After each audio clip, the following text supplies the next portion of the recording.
नमस्कार।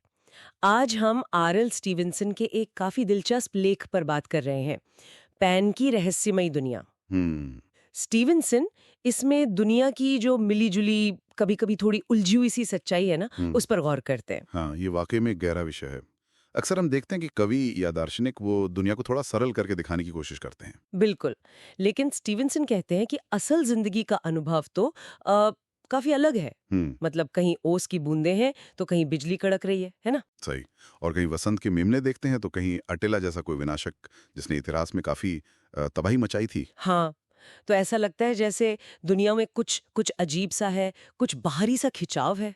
और ये भी कि चीजें हमेशा वैसी नहीं होती जैसी ऊपर से दिखती हैं। हाँ, जैसे वो कहते हैं कि खूबसूरत फूल शायद गोबर के ढेर से उग जाएं। या फिर महान सीजर की राख से बच्चे मिट्टी के गोले बनाकर खेलें। कितना विरोधाभासी है। और सूरज को ही ले लीजिए, हम सबके लिए जीवन का स्रोत है ना? बिल्कुल। पर अगर वैज्ञानिक नजर से देखें, तो स्टीवेंसन कहते हैं कि वो ब्रह्मांड का एक भयानक सपना है, आग का एक एक विशाल गोला। जो असल में तो जीवन के लिए बहुत घातक है। हाँ, लेकिन मजे की बात देखिए, हम उसी आग की रोशनी में अपनी जिंदगी जी रहे हैं, चाय पी रहे हैं, बातें कर रहे हैं। तो इसी विरोधाभास को, इसी उलझन को समझने के लिए स्टीवेंसन हमें यूनानी देवता पैन के पास ले जाते हैं। पैन, जो प्रकृति का देवता माना जाता था। हाँ, वही। और यूनानियों ने उसे बड़े ही दिलचस्प तरीके से दिखाया था। मतलब पैन के दो रूप थे। दो रूप? कैसे? एक तरफ तो वो इतना भयानक कि बस पैर पटक दे तो बड़ी बड़ी फौजें डर के भाग जाएं। अच्छा। और दूसरी तरफ वही पैन जंगल के किनारे बैठकर दोपहर में ऐसी मीठी बांसुरी बजाए कि पहाड़ी चरवाहों का दिल खुश हो जाए। वाह, तो ये जो दोहरापन है। हाँ, स्टीवेंसन के लिए पैन का यही दोहरा रूप, यही हमारे इंसानी अनुभव का निचोड़ है, सार है एक तरह से। ये वैज्ञानिक सोच से तो काफी अलग है ना? जैसे पदार्थ गति या वो पुरानी ईथर वाली थ्योरीज। बिल्कुल अलग। स्टीवेंसन का मानना था कि जो युवा हैं, जिनका दिमाग खुला है, ग्रहणशील है, उनके लिए पैनमारा नहीं है। मतलब वो आज भी प्रासंगिक है। हाँ, उनके अनुसार तो पुराने देवताओं में शायद अकेला वही है जो आज भी जिंदा है, वो बकरी पैरों वाला। कभी खुश कभी गुस्से वाला। हाँ, इस उबड़ खाबड़ दुनिया का प्रतीक। और दुनिया है तो उबड़ खाबड़। स्टीवेंसन भी यही कहते हैं, इसमें सुंदर बगीचे भी हैं, और कंटीली झाड़ियां भी। खारा उछलता हुआ समंदर है, तो साफ नदियां भी हैं जो नरकट और कुमुदिनियों के बीच से बहती हैं। बिल्कुल, ये दुनिया फल भी देती है और कठोर भी है, धूप भी है इसमें, और बेरहमी भी, अशिष्ट और क्रूर, जैसा उन्होंने कहा। और जो छोटी छोटी आवाजें हैं, पक्षियों का चहकना, बारिश की आवाज, मछुआरे की सीटी, चरवाहों की हंसी, शहर में चलते हुए पैरों की आवाज, घोड़ों की टापें, नदियों का संगीत, किसी की मुस्कान, हाथों का स्पर्श। स्टीवेंसन के लिए ये सब क्या है? पैन के बांसुरी की धुनें। हाँ बिल्कुल, उसकी खुशी का इजहार, पैन का वो आनंदमयी रूप। लेकिन पैन का एक दूसरा पहलू भी है। हाँ, वो ज्यादा डरावना पहलू, जैसे रात में चलने वाली तेज हवा जो जहाजों को डुबो देती है, या जानलेवा बिजली, विनाशकारी बाढ़। इनमें हमें जिंदगी की वो भयानक नींव, जैसा स्टीवेंसन कहते हैं, वो दिखती है। पैन के दिल का गुस्सा।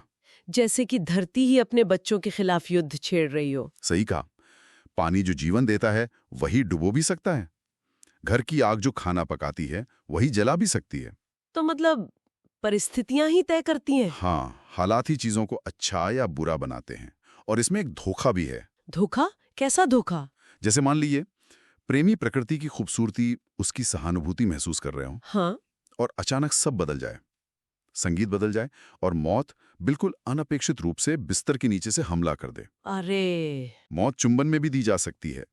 इस विश्वासघाती दुनिया में स्टीवेंसन कहते हैं पैन का डर सबसे भयानक माना जाता था। क्यों? क्योंकि उसमें बाकी सारे डर शामिल थे। वो एक समग्र डर था, और शायद यहीं से पैनिक टेरर शब्द आया है। अच्छा, पैनिक शब्द पैन से जुड़ा है, तो फिर इसका मतलब क्या हुआ? कि जीवन के सुखों और जिम्मेदारियों से भागना? या बहुत ज्यादा खुशी और दुख से बचना? क्या ये पैन से डरना है? अपने अंदर की आवाज पर, अपने आवेगों पर शक करना? क्या ये पैन के प्रति नाइंसाफी है? हाँ, स्टीवेंसन कुछ ऐसा ही इशारा करते हैं। उनका मानना है कि जिंदगी में ऐसे पल आते हैं, जरूर आते हैं, हाँ। जब सिर्फ विकासवाद या वैज्ञानिक तर्क ये हमें पूरी तरह संतुष्ट नहीं कर पाते। मतलब विज्ञान काफी नहीं है? विज्ञान दुनिया को समझाता है, लेकिन स्टीवेंसन के शब्दों में जैसे कोई स्टारफिश अपनी ठंडी उंगली से छू रहा हो। अच्छा। वो सच है, अपनी जगह पर सच है।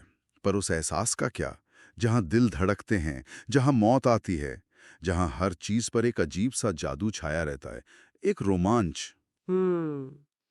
तो इसलिए हम उस पुराने मिथक की तरफ लौटते हैं। हाँ, उस बकरी पैरों वाले बांसुरी वादक की कल्पना करते हैं, जो चीजों में वो आकर्षण भी भरता है और वो खौफ भी।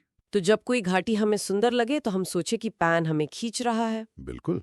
और जब झरने के शोर से डर लगे तो माने कि उसने पास ही कहीं अपना खुर जमीन पर पटका है। तो स्टीवेंसन के लिए पैन सिर्फ एक पुरानी कहानी नहीं है। नहीं, बिल्कुल नहीं। वो दुनिया की विरोधाभासी सच्चाई को समझने का एक तरीका है। इसकी खूबसूरती और इसका खौफ, इसकी खुशी और इसका खतरा। हाँ, ये याद दिलाता है कि दुनिया की सीधे सरल फॉर्मूले से कहीं ज्यादा पेचीदा है, रहस्यमयी है।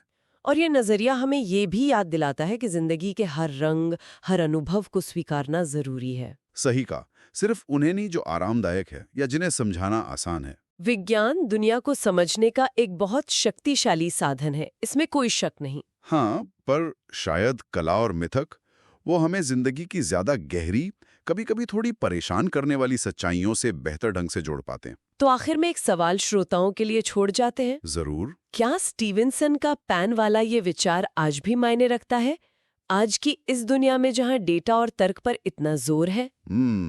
कहीं हम जिंदगी के उन पहलुओं को नजरअंदाज तो नहीं कर रहे जिन्हें नापा नहीं जा सकता, समझाया नहीं जा सकता? वो अनिश्चित, वो जंगली पहलू, वो गहरे मानवीय अनुभव। हाँ, जिनका संगीत शायद पैन आज भी कहीं ना कहीं बजा रहा है।